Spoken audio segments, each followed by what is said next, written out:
Hello guys, welcome back to my channel. আমি হচ্ছি প্রীতি। তো আজকের ভিডিও হচ্ছে কেক বানানো। এটা বড়দিনের ভিডিও। আমার দিতে একটু লেট হয়ে গেল, তার জন্য আপনাদের কাছে ক্ষমা প্রার্থী। তো যাই হোক, আমি একটু অল্প স্বল্পের মধ্যেই করার চেষ্টা করেছি, আমি আর আমার বোন মিলে। আরও অনেকেই আছে, তো শেষে সবাইকে দেখতেই পাবেন আপনারা। তো দেখছেন এখানে আমরা সব কিছু রেডি করেই নিয়েছি। আর এইগুলোকে এবার এই বিস্কিটগুলোকে একটা মিক্সির মধ্যে ভালোভাবে গুঁড়ো করে নিতে হবে। তো যাই হোক, এটা গুঁড়ো করি, কিছু কথা বলি আপনাদেরকে। তো বন্ধুরা, আপনাদের কাছে সত্যিই আমি ক্ষমা প্রার্থী, কারণ আমার ভিডিও দিতে অনেক লেট হচ্ছে। কি করব, কিছু করার পাচ্ছি না, ভিডিওটা করতেও পারছি না, তার জন্য একটু দিতে লেট হচ্ছে। তো আপনারা কমেন্ট করে জানান, আমি চেষ্টা করব আপনাদেরকে প্রতিদিনই ভিডিও আপলোড করানোর। তো যাই হোক, এবার চলুন দেখে নিই বিস্কিটগুলোকে গুঁড়ো করা। এই যে খুব সুন্দরভাবে গুঁড়ো করা হয়েছে। এবার এগুলোকে একটা বাটির মধ্যে রেখে দেব। দেখেছেন কত সুন্দরভাবে গুঁড়ো, এরকমভাবে গুঁড়ো করতে হবে আর কি। এবার চলুন, এবার এর মধ্যে চিনিগুলোকে দিয়ে দিই। চিনিটাকে একটু বেশিক্ষণ ধরেই একটু ঘোরাতে হবে, কেননা এটা একটু পাতলার মধ্যেই করতে হবে, মিহি। তো এই যে আমরা গুঁড়ো করছি, তো চলুন দেখে নিই কেমন গুঁড়োটা হলো। না, খুব সুন্দরই হয়েছে। এই যে একদমই পাতলা পাউডারের মতো হয়ে গেছে।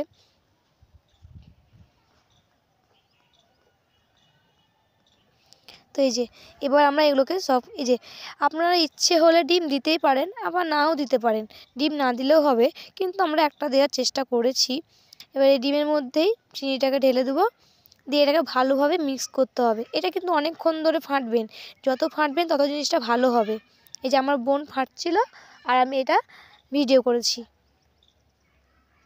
এই যে ফেটে ফেটে এরকমটা হবে, ঠিক আছে।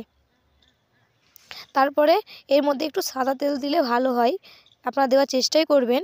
আর এই যে এর মধ্যে বিস্কিটটা দিয়ে দিলাম। এবার এটাকেও অনেকক্ষণ ধরে মিক্স করতে হবে কিন্তু, হ্যাঁ। এই যে আমার বোন মিক্স করছিল, আমি বললাম যে তুই মিক্স কর, আমি ভিডিও করছি। তাই ও মিক্স করছিল, আমি ভিডিও করছিলাম। এই যে ফাটতে ফাটতে এরকম হবে, ঠিক আছে, একদম চকলেটের মতো। দেখেছেন কত সুন্দর লাগছে। আর এর মধ্যে একটা ইনো দেবেন। এই যে যত ফাটবেন তত জিনিসটা ফুলবে, কেকটা আর কি ভালো হবে।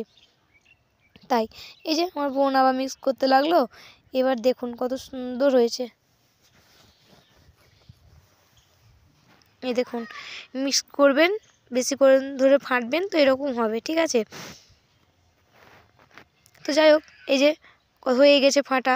এবার আমরা এটাকে একটা পাত্রের মধ্যে রেখে দেবো, মানে কুকার, একটা গামলাতেও হবে বা কুকারেও হবে।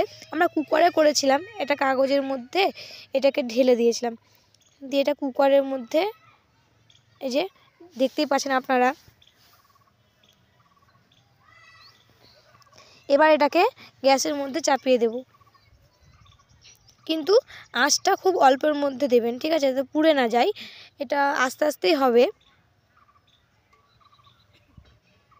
এই যে বন্ধুরা দেখুন কত সুন্দর হয়েছে। মানে জায়গাটা আমাদের ছোটোর মধ্যে হয়ে গেছে তো কুকারের মধ্যে, তো ওটা মানে সাইড দিয়ে বাড়তে পাইনি, মানে উপর দিয়ে ফেটে গেছে আর কি। তো খুব সুন্দর হয়েছিলো, কিন্তু বার করতে খুব অসুবিধা হয়েছিল আমাদের, কিন্তু বারও করেছিলাম, কষ্টের মধ্যে হলেও বার করেছিলাম।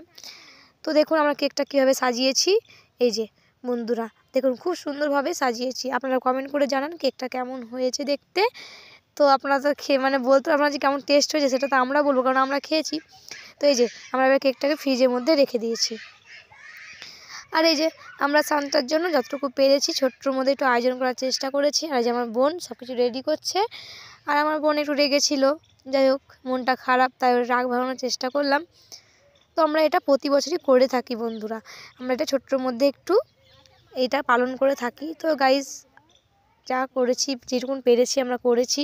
তো আপনারা বলুন কেমন হয়েছে ভিডিওটি ভালো। আর এই যে সবাইকে দেখতে পাবেন, দেখেছেন এখানে সব বাচ্চা মিলে কেক কাটছে, আর আমি এটার ভিডিও করছিলাম। তো যাই হোক, আমরা যতটুকু পেরেছি করানোর চেষ্টা করেছি। তো ভিডিওটি কেমন লাগলো আপনারা কমেন্ট করে জানান। তো গাইস, টাটা, দেখা হচ্ছে পরের ভিডিওতে। ভিডিওটি ভালো লাগলে লাইক, কমেন্ট, শেয়ার, আর আমাদের চ্যানেলটি সাবস্ক্রাইব করে দেবেন। টাটা।